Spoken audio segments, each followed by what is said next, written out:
are you? Think of a number between 1 and 100. Now double that number. Add 10. Subtract 1.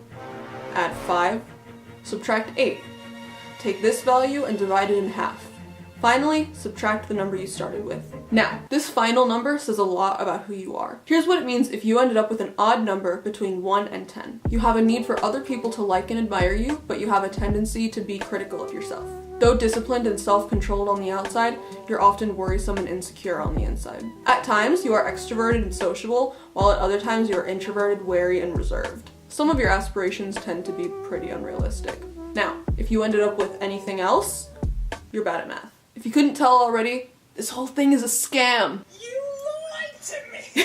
Sorry. Welcome to America. We like lying here. Let me explain. This is called the Barnum Effect.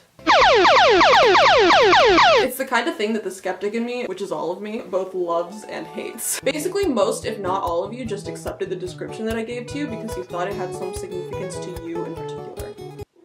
It's called subjective validation. And it's kind of what the zodiac does. Like, don't get me wrong, I love the zodiac. I opened my introductory English letter this year by saying that I'm a Taurus but feel more like a Virgo. But let's be real.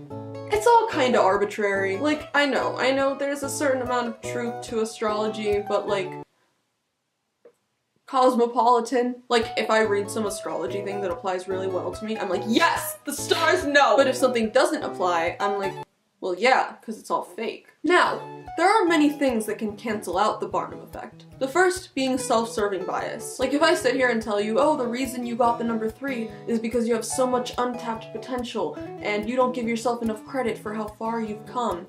I'm sure most people would want to believe that. But if I said that the reason you ended up with 3 is because you're insensitive and self-absorbed and also your eyebrows suck, less people are gonna identify with that, even if their eyebrows do suck. Exhibit A! Because why are you gonna let some stranger on the internet tell you who you are?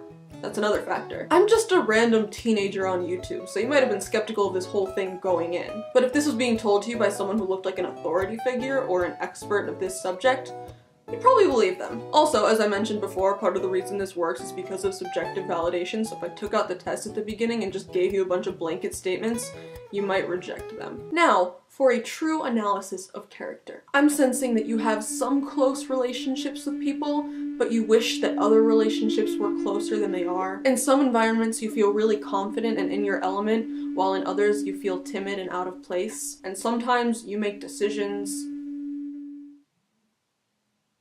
Am I wrong? Finally, take your age. Double it.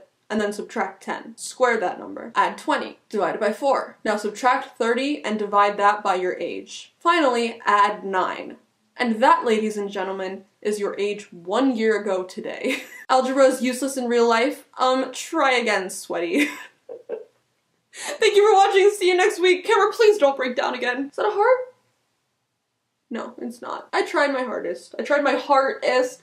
I hate myself. Alright, bye. You said you're into closure. Shake hands like you're supposed to.